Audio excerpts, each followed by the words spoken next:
a man gets stoned with stones. Why? Because he does the unthinkable. He goes out and gathers sticks on the Sabbath. I am Pastor Jason Barnett, and this is the Dirt Path Sermon Podcast.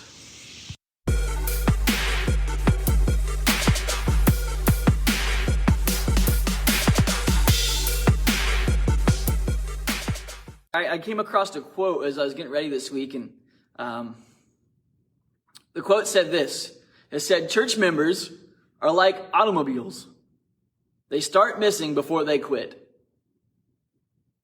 What the quote is referring to, what the quote is trying to say, is that church members, like automobiles, they're going to start missing services, like a car starts missing out as it's firing, before they quit. Before they quit coming to church, before they quit following God, they just slowly start to miss services. It's a funny quote if you really stop and think about it, right? But at the same time, it's very sad. It's a sad thing to say, because if we asked any believer, anyone who calls himself a Christian, we'd ask them, how important is it to go to church? Whether going to church is in person or online, that's kind of the ironic thing about this sermon today, is the fact that we're talking about something like this, and we are not together in person, but that's not really what it's about. But anyway, but if we ask any believer, how important is it to go to church? They're going to answer, yeah, it's very important. We would all say, oh, it's so important for you to go to church and spend time worshiping God. However, do you know that, there are only 65% of Americans who say they are Christians attend church every Sunday? 65% of Americans, I got that stat wrong. 65% of Americans say they are Christians, but of that 65% of Americans, less than 40% of us attend church every Sunday. That's kind of interesting to stop and think about, isn't it? Out of the millions of people that live here in the United States, 65% of them say they are Christian, but less than 40% of that 65% will show up to church every Sunday. So we'll say it's important, but our actions don't match what our belief is and what we are saying. That's what makes that statement, church members are like automobiles, they start missing before they quit. That's what makes it funny but sad. Think about it this way. If you are a no-call, no-show to your job, what would happen? If you're a no-call, no-show to your job, you would get fired. You might get away with it once or twice, but at some point your boss is going to say, hey man, we've had enough of you not living up to what we've expected of you, so we're going to let you go. What happens if your kid misses school without a doctor's note? They might get away with it 2 or 3 times or so, but eventually, after a while of them not showing up to school with no note or no excuse for not being there, that at some point the state's going to show up to your house and begin to question, why is your kid not going to school? Why is your kid not being educated? What about if you were on a sports team of some sort? What if you played football or basketball or ran track or something like that? What if you skipped the practices and games or the meets for those teams? The coach isn't going to let you participate.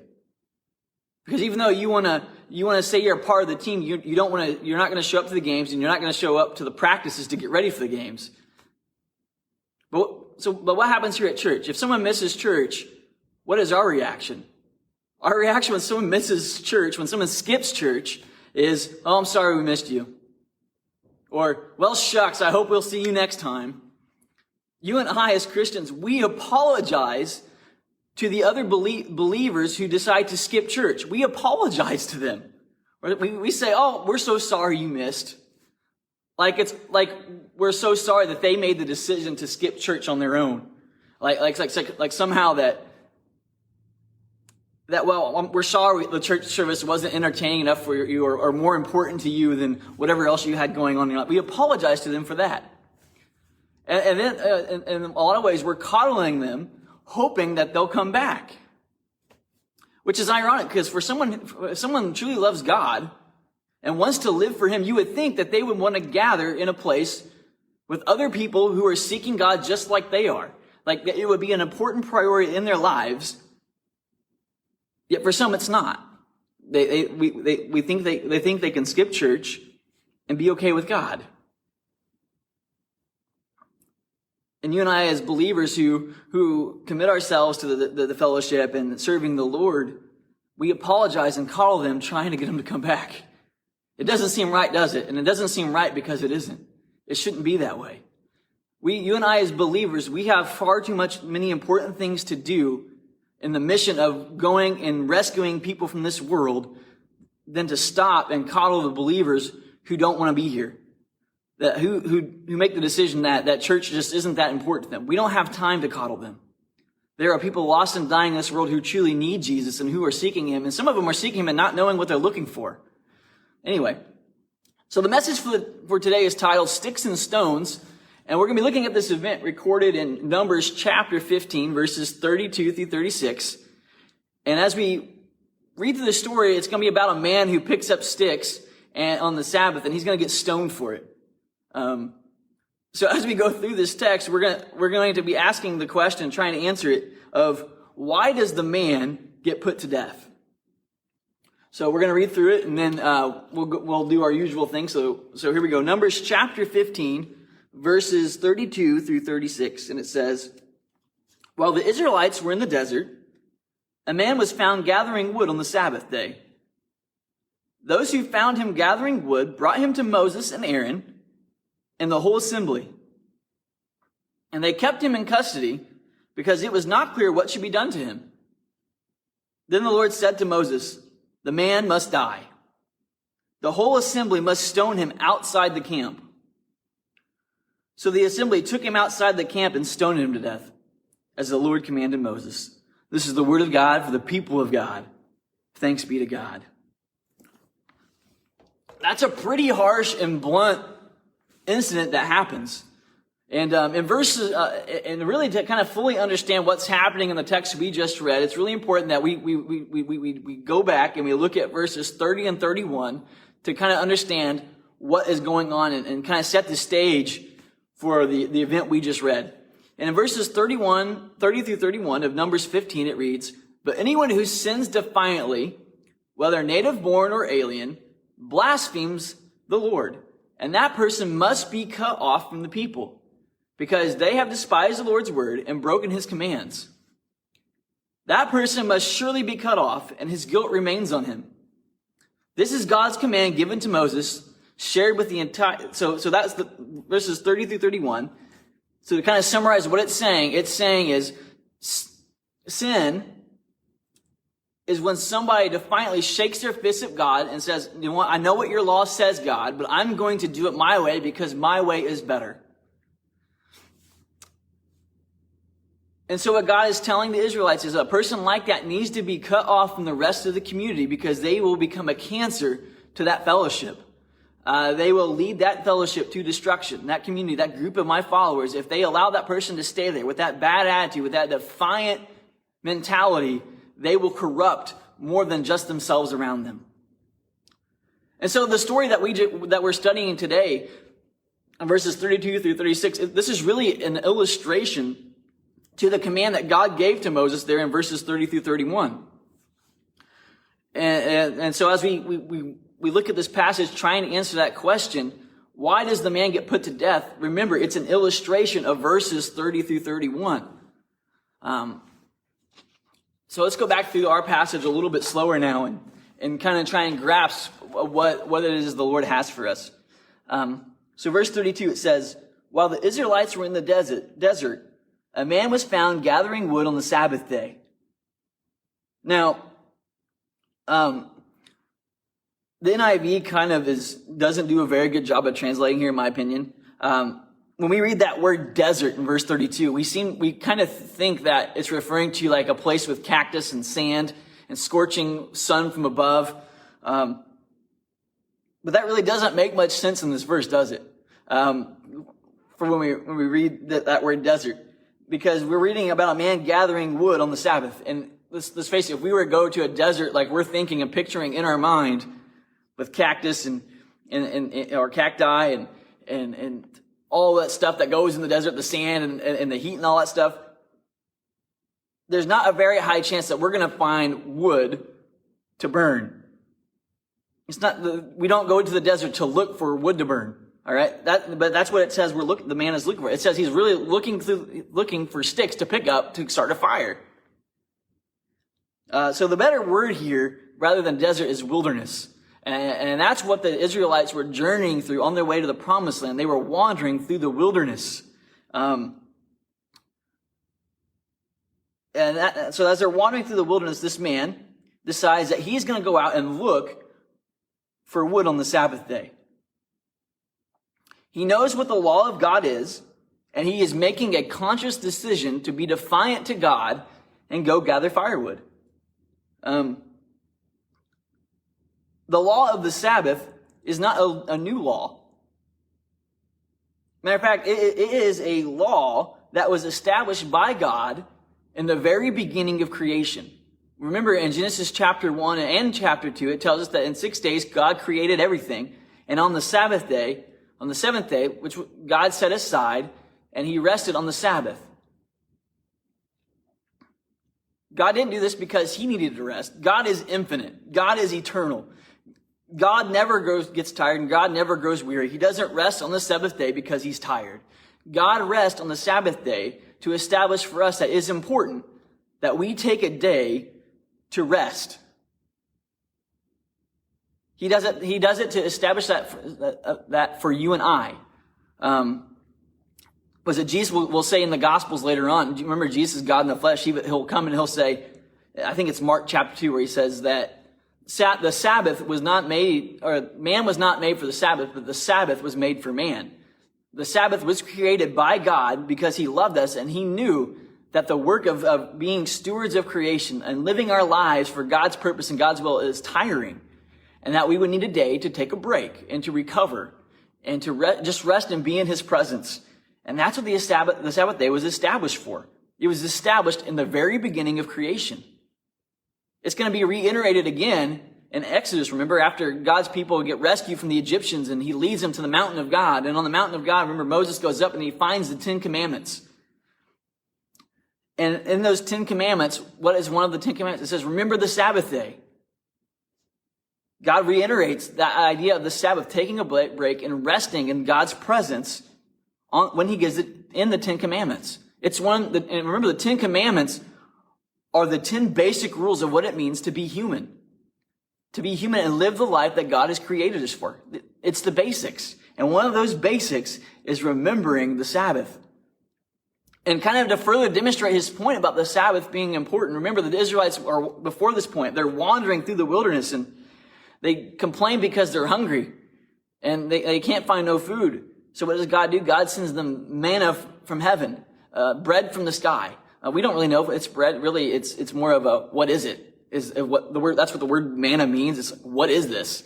But anyway, God sends that to them from the sky. And they wake up in the morning and it looks like dew, but it's really these flakes of food that God has rained down to feed his people. And it rains down from the sky every day of the week but one. Can you guess what that day is? The Sabbath day. It doesn't rain down.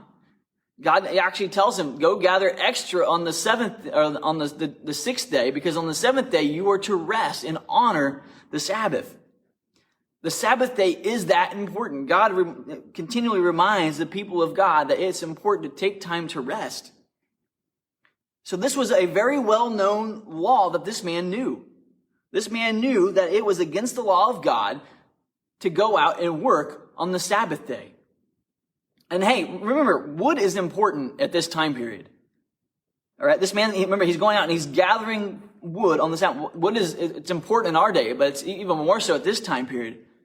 They used wood to start fires, to keep themselves warm and to cook their food.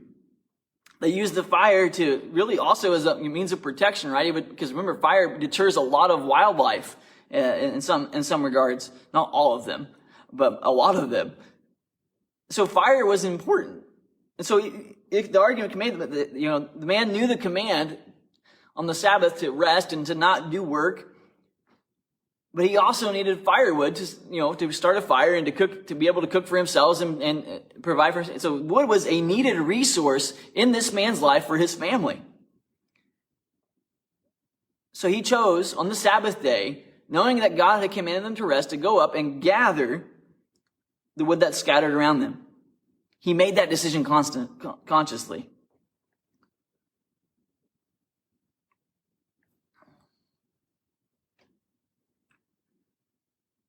He knew what the law of God was. And even though it was a need in his life, he chose that need to violate God's law. That's what you and that's the theological term for that is called personal sin. When we know what the law of God is, and we willfully raise our hand and say, God, I am not going to do it your way. I know what my needs are, and I am going to chase after my needs anyway. So that's what the man does. He goes out and picks up sticks, knowing that it was disobedient to God. Continuing on, verses 33 through 34, it says, those who found him gathering wood brought him to Moses and Aaron and the whole assembly, and they kept him in custody because it was not clear what should be done to him. So the man goes out and he's gathering firewood, and he gets caught. He is caught out gathering firewood on the Sabbath. Dun, dun, dun. It's like a horror film. He pictures a horror film. This man's like sneaking through the woods, looking around like real sneakily, and he's looking, and then when he sees no one's around, he stops and picks up a stick. And just when he thinks he's about to get away with it, they pop up and say, gotcha! And he is arrested for doing the crime of picking up sticks on the Sabbath.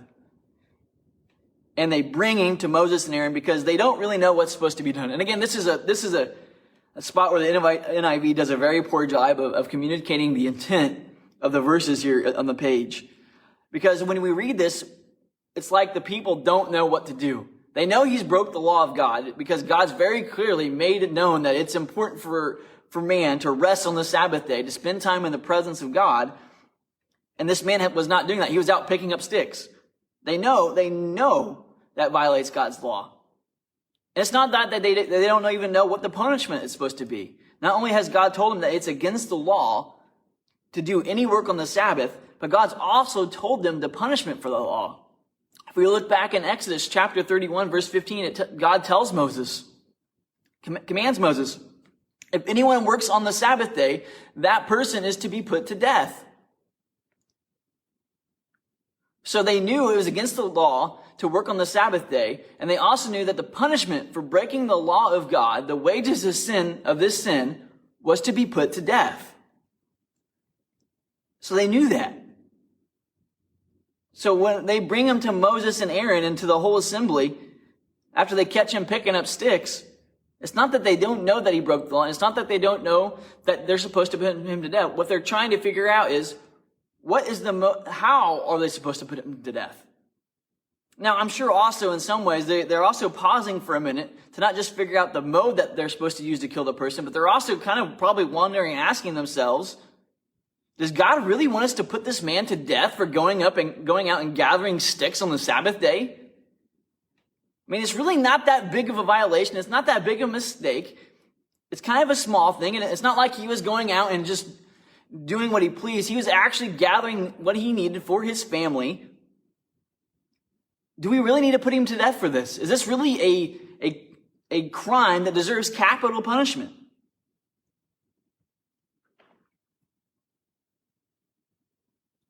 The man had clearly broken the law. Of that there was no doubt. But since God didn't send a lightning bolt to strike the man dead or send fire from the sky to consume this man as he's picking up his sticks, the assembly wasn't sure what method they were supposed to use to carry out the command of God. So where do they go when they're not sure? They go to the Lord. Well, they go to Moses and Aaron, and Moses does what he always does when he doesn't know. He goes to God. Verses 35 and 36 tell us how this plays out. It says, then the Lord said to Moses, the man must die. The whole assembly must stone him outside the camp. So the assembly took him outside the camp and stoned him to death, as the Lord commanded Moses. So the people know that this man, by picking up sticks on the Sabbath day, had violated the law of God, that he had broken the Sabbath. He had done work on the Sabbath day. And God confirms that this man was worthy of death. The man must be put to death for the crime he committed.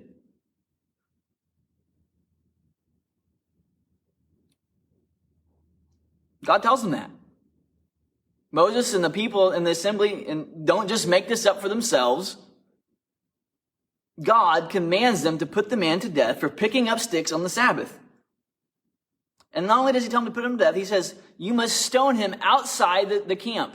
You must take him outside of the fellowship of my people and put him to death out there. Understand something. The fellowship of God's people, the community we call our church, and even here in this camp of the Hebrews, as they're wandering, that is a holy place. Wherever God's people gather together, whether it's in person or whether it's through online fellowship, whatever it is, wherever God's people gather together in his name, that is a holy place.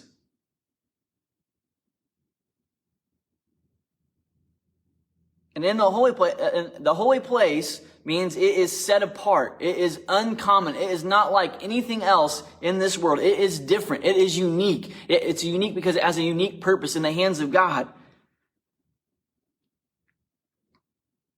So God commands him to stone this man outside the camp because death is common and death has no place in the fellowship of God's people. That's even confronting and dealing with sin. And that's talking to us. Yes, as God's people, we are to be our brother's keeper, and we are to confront sin when we come across it. But during the church service is not the time to do that. In the gathering of fellowship, that's not the moment we're called to do things like that. That's to take place outside of the camp because death is common, and we are called to be uncommon, especially in our gatherings together. So God tells them to take the man outside the camp and put him to death. And so they do that. They take the man and they put him to death outside the camp.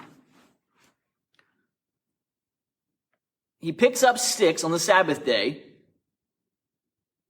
And the command from God to Moses and to the entire community for this man picking up sticks to fulfilling a real need in his life.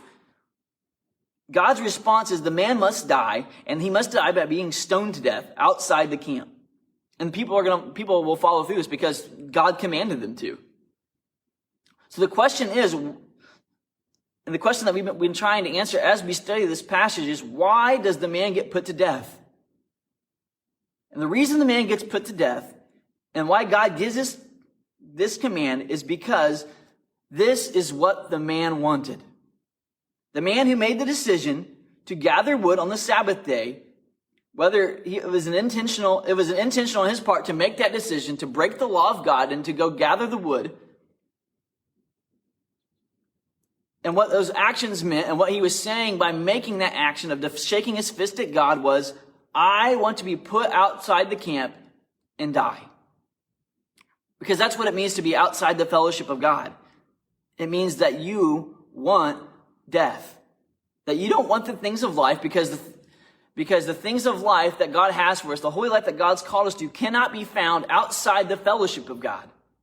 That means the fellowship of God, that is the personal relationship between you and God, and the personal relationship that you have between you and the community of God. There is no life outside of that. The church is the bride of Christ.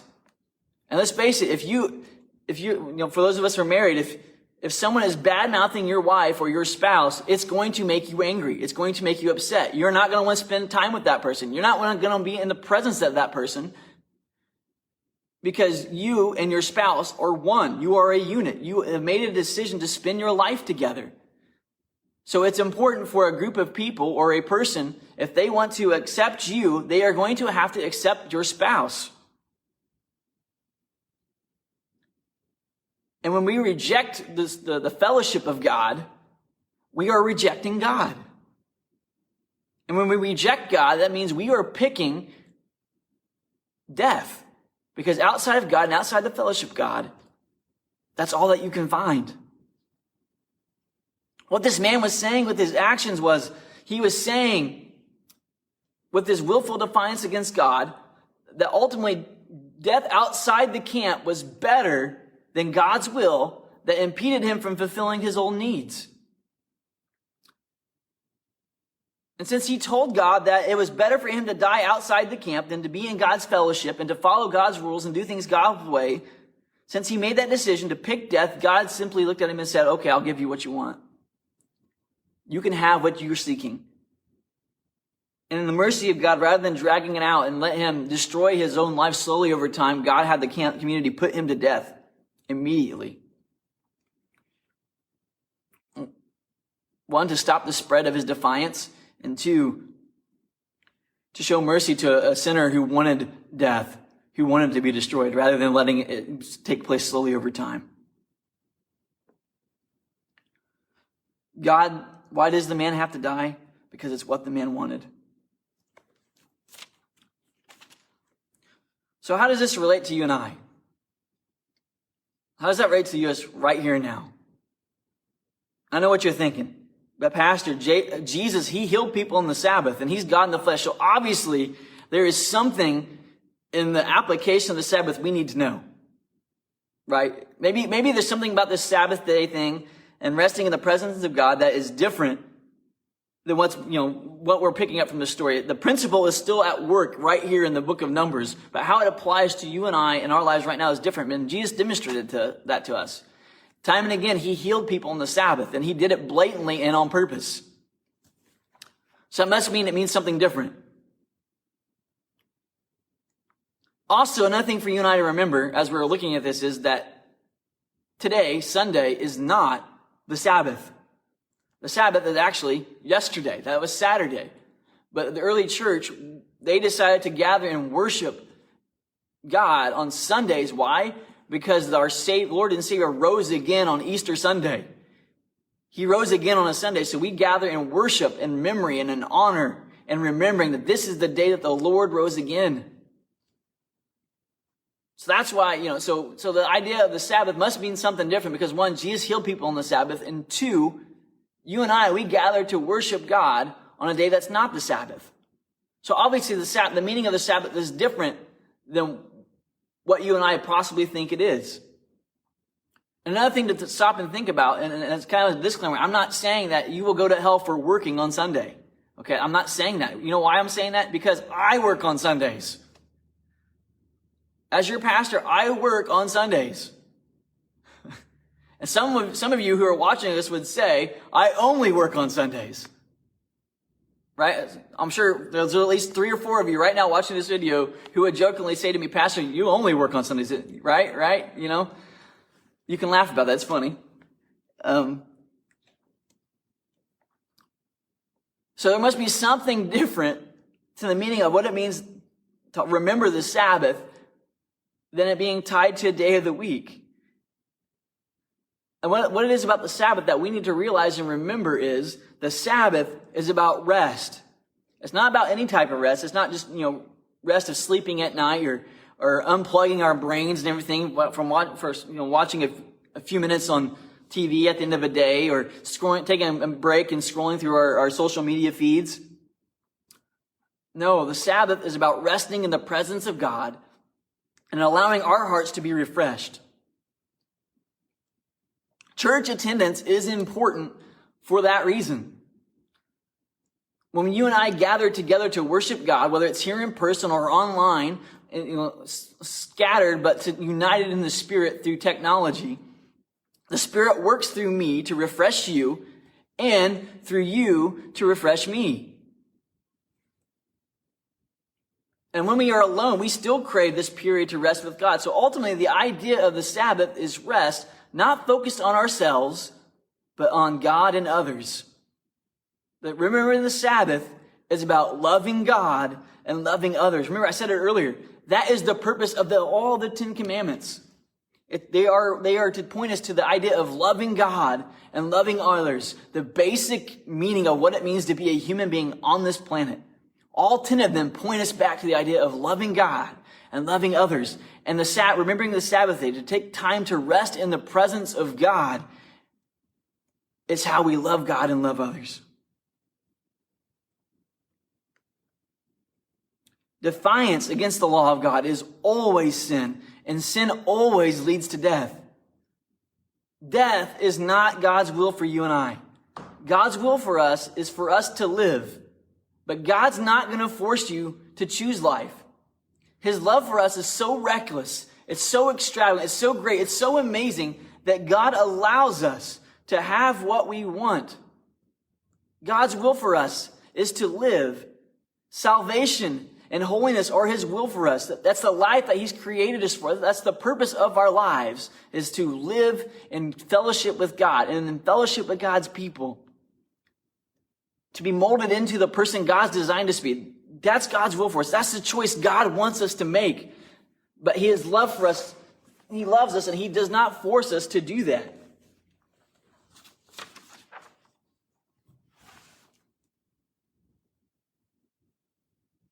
I don't know where that page went, but He doesn't force us to do that. God allows us to have what He wants because He loves us. Even if us loving Him means we pick something else that's not of God. You see, personal sin is us being defiant against God. It's us saying, God, I want what I want, regardless of what you say. The man knew what the law of God said. He knew that the law was that you were not supposed to do any work on the Sabbath day, that it was a day of rest to spend in the presence of God. The man knew that law, but he decided his own needs were more important. So he went out and he picked up the sticks. But when he went out and picked up the sticks, that desire to fulfill his own needs led him to the stones. You and I, we do the same things whenever we pick other things over spending time with God. We know God tells us to rest in His presence, to take time to spend with Him and to spend with His people, yet we choose to do the opposite. I know the excuses that you're going to make. You're going to say, I have to work. I have to support my family. Well, we're all so busy all week. Sports are important. These are the lines that we use as our excuses. But what you're failing to realize, what you and I fail to realize when we make those excuses, we're saying that our needs are more important than spending time with God. Hey, it's important to have priorities in our life. You know, you hear it all the time. Well, God's my number one priority. And it's my family. And then it's my church. And then it's going to work. You know, we list those as our priorities, right? Whatever they are in our lives. But you realize that God is more than just a priority on your checklist. God is the priority above all other priorities. He's not only the priority above all other priorities, He is the priority that is in all of the other priorities. God shouldn't be number one on your list. God should be your list. And all the priorities that are underneath Him, that are less than Him, should find their place in that priority of serving God. God isn't just a part of your life. He is your whole life. When we are truly following and seeking after Him. I actually saw a meme on Facebook the other day. It broke my heart. It had a list of it said, I'm pro this candidate. I'm pro gun. I'm pro life. And I'm pro God. And what broke my heart is, one, God was at the very bottom of that list. He wasn't at the top of the list of that meme's priorities. He was at the very bottom of it. He was behind the political candidate. He was behind guns. He was behind the Constitution. You go down the list. God was behind all those things. He was just simply an item on the list, and He wasn't even the top of the list. God should not even have to be on a list like that. God should be so much more important than everything else, that He is our life, and all of our other priorities should be matched up to that priority, who is God, who is our life.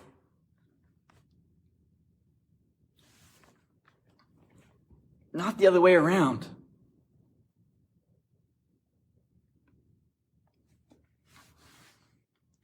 When we do that, when we place other things to take up our time other than resting in the presence of God, we are saying we are making our needs our idol. more worthy than our obedience to God. When we put providing for our family over spending time with God, we are making our family our idol, because we do not trust that God will provide for them.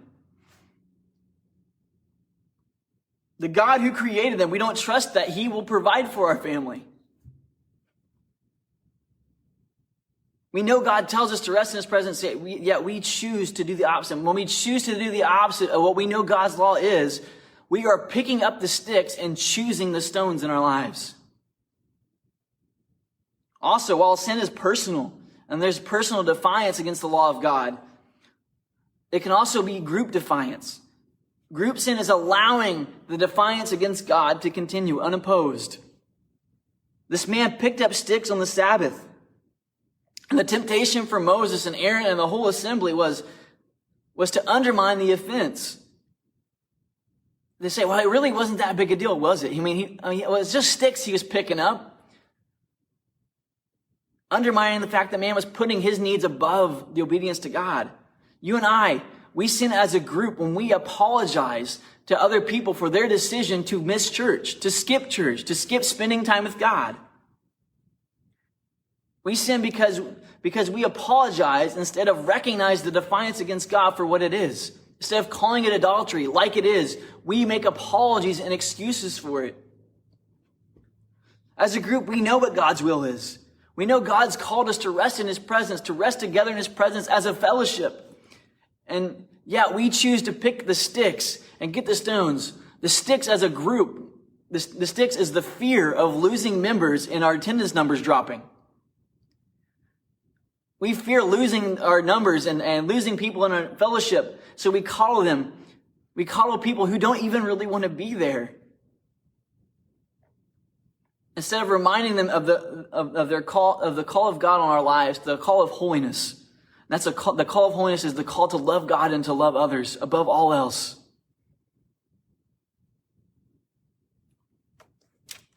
God's will is for us to live, but He's not going to force us to do so. And His love is reckless, and it wills for us to have salvation. But it loves us enough to let us make the decision for ourselves. He hopes that we pick the way of holiness. He hopes we pick the life and the way of love and perfection for us. But He also allows us to pick the sticks. But the consequences for picking up the sticks in our lives is us choosing. It's the wrath of God, the stones that will be our death. That's not what God wants. But that's what we want when we allow other things to be put ahead of spending time and resting in the presence of God. Remembering the Sabbath is one of the 10 Commandments. One of the basic requirements to be a human being. Loving God and loving others sums up the life obedient in the 10 Commandments. This is a life that Jesus points us to. This is a life that Jesus lived. This means that going to church, resting in the presence of God, is an elementary action of a heart seeking to live out the Christian life. If you want to live the life of holiness, the very minimal thing you can start with by doing that is by going to church, by gathering with God's people and worshiping Him. That's the starting point. But we should be doing that without having to have our arms twisted or be coddled into doing so. We should do it because we love God and we love gathering with the others who love Him too. We have to be willing to look at the sticks in our lives. What are the sticks in your life? What are the sticks that you're packing around that you allow to take priority over spending time with God? That allow you and your family to be distracted from this important idea of spending time resting in the presence of God and in fellowship with His people. Lay those sticks down at Jesus' feet.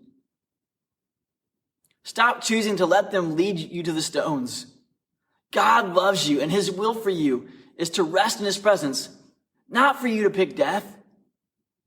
And by picking the Sabbath, by picking to remember to rest in the presence of God and in the fellowship with God's people, that is setting a precedence in your life to saying that God, you are more important than everything else. Simply by starting to do that one day a week. That's the starting point that God wants you to get to. And watch how it changes your life. And that desire and that hunger to be in God's presence grows. Pick his presence as the most important thing to you. Lay down the sticks. And the community. And God will drop the stones.